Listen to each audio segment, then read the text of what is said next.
और आज तक हम पानी के लिए तरस रहे। 5 किलोमीटर दूर जाके महिलाएं बच्चे मतलब टंकियों में मोटरसाइकिल पर टंकी लाद लाद के पानी लेने लगे। बहुत परेशानी हुई। नाराजगी है क्या अब लोकसभा चुनावों में भी क्या वोट की चोट से जो मौजूदा सरकार है उसको देखने को मिलेगी? बिल्कुल मिलेगी। इसको देख रहे हैं, किस पर भरोसा करेंगे? भरोसा तो वहाँ पे हमारे ही सारे लोकसभा से जयप्रकाश जी हैं। कांग्रेस पर भरोसा? कांग्रेस पे भरोसा करें। भविष्य नहीं, पहले कुलदीप जी हैं, हमेशा लगातार हमारे गांव से जीत के जा रहे। एक तो नहीं होने हमारे गांव से भाई वोट नहीं मिलते हो या हमारे गांव से हार के जा रहे हो, हमारे गांव से बढ़िया वोटों से जीत के जा रहे हैं। गांव में जो ये आप कह रहे हैं कि सबका साथ सबका विकास, हमारे गांव में कोई विकास का कोई कार्य नहीं हुआ। नमस्कार, मैं हूं कशनाप, आप देख रहे हैं आपकी खबर। एक तरफ देश के प्रधानमंत्री कहते हैं सबका साथ सबका विकास और लोकसभा चुनावों का आगाज हो चुका है। देश के प्रधानमंत्री कहते हैं फिर एक बार मोदी सरकार और विकास किया है। आखिर कितना एक विकास हुआ है वो जानने के लिए हम हरियाणा के हिसार के छोटे से प्यारे से गाँव भीड़ बबरान में इस समय मौजूद हैं और ये ग्रामीण है मेरे साथ। आखिर सच्चाई क्या है, कितना एक विकास हुआ है वो जनता जो है वो ही बताएगी। तो जानने की कोशिश करते हैं। सर, आप सबसे पहले आप अपना इंट्रोडक्शन दे दीजिए। मैं देवेंद्र कुमार, सरपंच बिडबुरान, सरपंच प्रतिनिधि बिडबुरान से। और जहाँ तक धन्यवाद आपके चैनल का, मैं आपको ये कहना चाहता हूँ कि हमारे गांव में जो ये आप कह रहे हैं कि सबका साथ सबका विकास, हमारे गांव में कोई विकास का कोई कार्य नहीं हुआ है। सरकार ये जेजेएम जैसी पता नहीं कितनी योजना चला रखी है। हमारे गांव में पानी की वाटर सप्लाई 5 किलोमीटर दूर से हमें पानी लाना पड़ता है। हमारे गांव में वाटर वर्क्स भी नहीं है, जलघर नहीं है। 6 एकड़ ज़मीन पड़ी है गांव के साथ लगती। 20 बार दे चुका हूं मैं, एमपी साहब को दे चुका हूं, हमारे विधायक जी को दे चुका हूं, सीएम साहब को भी मैं दे चुका हूं, लेकिन सीएम खट्टर मनोहर लाल खट्टर जी को भी, लेकिन कोई समाधान नहीं होया। और आज तक हम पानी के लिए तरस रहे। 5 किलोमीटर दूर जाके महिलाएं बच्चे मतलब टंकियों में मोटरसाइकिल पर टंकी लाद लाद के पानी लेने लगे। बहुत परेशानी हो रही। कोई सर, अभी कुछ दिन पहले हमने देश के प्रधानमंत्री का एक इंटरव्यू देखा था। उसके अंदर खुले मंच से वो ये कह रहे थे कि हमने कई करोड़ जो है नल के लगवा दिए हैं, नल लगवा दिए हैं नल जल योजना के तहत। अब लोगों को पीने के पानी की कोई भी समस्या नहीं है। ना भाई साहब, आप पता कर लो गांव में कहीं भी जाके, हमारे गांव में तो ना तो वाटर वर्क्स है, ना कोई पानी की लाइन दबी हुई है। पानी पिछली साल पानी की लाइन दब गई थी, मतलब 6 इंच पाइप दब गई थी, लेकिन कनेक्टिविटी नहीं दी। क्यों? पंचायत की ज़मीन है नहीं हमारे पास। गांव के साथ लगती 6 एकड़ ज़मीन पड़ी है, उसमें कई बार प्रस्ताव लिख के दे चुका हूँ मैं। डीसी साहब को भी दे चुका हूँ, उसकी कॉपी दूंगा मैं अपने, और सीएम साहब को भी दे चुका हूँ, और विधायक जी को भी, एमपी साहब को भी, सबको मतलब लिख के मतलब गोडे टूट लिए। और तो ये तो मतलब इसके अलावा भी जैसे हमारे आदमपुर हल्का में पड़ता हमारा गांव बिडबुरान, 1 रुपया कैसा होता है मतलब विधायक जी के पास हमने कम से कम 200 मेरे लेटर पैड की जा चुकी है। एक भी मतलब मेरा काम नहीं। एक ग्रांट आई थी 10,67,000 रुपये की, वो काम पहले किसी और स्कीम से हो चुका था और वो उसके बाद वो अटकी खड़ी है, चंडीगढ़ अटकी खड़ी है। तो दोस्तों, ये है हरियाणा का प्यारा सा छोटा सा गांव।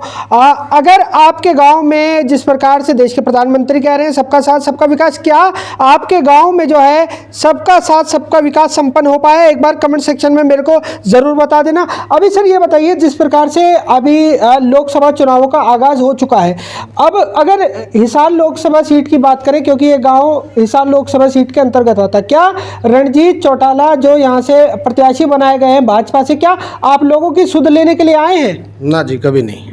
वो तो कभी क्या आएंगे, वो तो मतलब आए हैं सरसा से लोकसभा सीट। हमारे तो विधायक जी भी नहीं आते कभी, जो विधायक जी भी नहीं आते आदमपुर हल्का में। जैसे भविष्य नहीं, पहले कुलदीप जी हैं, हमेशा लगातार हमारे गांव से जीत के जा रहे। एक तो नहीं होने हमारे गांव से भाई वोट नहीं मिलते हो या हमारे गांव से हार के जा रहे हो, हमारे गांव से बढ़िया वोटों से जीत के जा रहे हैं। और फिर भी हमारे गांव में 1 रुपया कैसा विधायक जी, आप पता कर लेना, 1 रुपया कैसा होगा विधायक जी के थ्रू। हमारे गाँव में कोई रुपया नहीं आया अभी तक। तो सर मेरे को ये बताइए कि 1.5 साल हो चुका है मैंने सरपंच बना, इतने चक्कर काट लिया, आखिरी मतलब मेरा खुद हार के मतलब मैं खुद टूट चुका हूँ।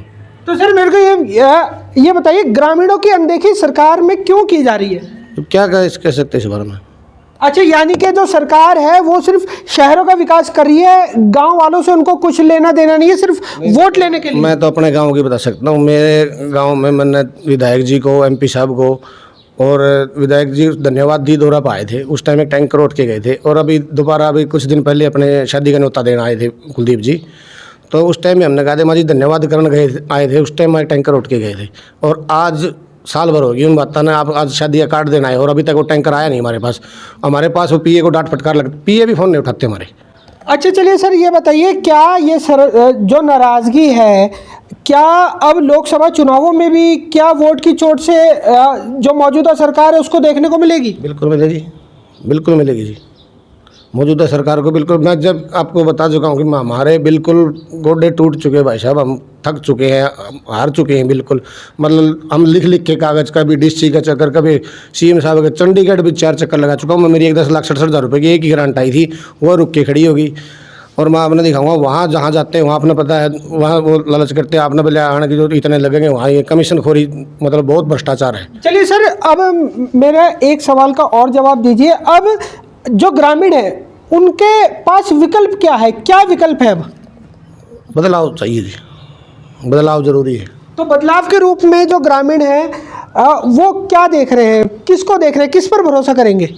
भरोसा तो वहाँ पे हमारे ही सारे लोकसभा से जयप्रकाश जी हैं, कांग्रेस पर भरोसा? कांग्रेस पे भरोसा करेंगे जी। तो क्या लगता है, अगर कांग्रेस पार्टी आती है, जिस प्रकार से जयप्रकाश जी जो हैं अब चुनाव के रण में उतर चुके हैं, क्या ये जो तस्वीर जो आप बता रहे हैं कि कई सालों से परेशानी है, क्या आपको जयप्रकाश पर इतना भरोसा है कि ये जो तकलीफ हो रही है ग्रामीणों को, ये तस्वीर बदलेगी? बिल्कुल जी। एक बात बताऊँ, मैं ये कह रहा हूँ, इनका तो पीए भी फ़ोन नहीं उठाते हमारे, और जयप्रकाश जी के पास अब अगर आप अभी फ़ोन कर दूँ, अभी फ़ोन उठा लेंगे, कोई समस्या होगी, जितना उसका कोशिश भी करेंगे दूर करने की। अब ये फ़ोन ही नहीं उठाने लग रहे, अब क्या बताऊँ मैंने को। सो फिलहाल दोस्तों, हम गांव बीड़ बबरान में मौजूद थे और यहाँ पर जो है पानी की समस्या है, लंबे समय से समस्या है, इसका निवारण जो है अब तक नहीं हो पाया है। आखिर में थक हार कर ग्रामीणों का एक ही कहना है, इनको बदलाव चाहिए। जिस प्रकार से देश के प्रधानमंत्री कहते हैं कि सबका साथ सबका विकास, लेकिन ज़मीनी हकीकत क्या है वो आपको हम लगातार दिखा रहे हैं। वैसे आपका क्या मानना है, क्या आप तीसरी बार देश के प्रधानमंत्री को अपनी कमान संभालने के लिए देंगे, या फिर आप इंडिया जिस प्रकार से गठबंधन हुआ है उसको आप जो है उनके हाथों में अपना भविष्य सौंपने वाले हो? मेरे को कमेंट सेक्शन में ज़रूर बताना। इन्हीं तस्वीरों के साथ मैं आकाश नापा लेता हूं इजाज़त। बहुत जल्द मिलूंगा शहर की दूसरी किसी गतिविधि के साथ। जब तक के लिए सभी दर्शकों का आपकी खबर से जुड़ने के लिए बहुत बहुत धन्यवाद।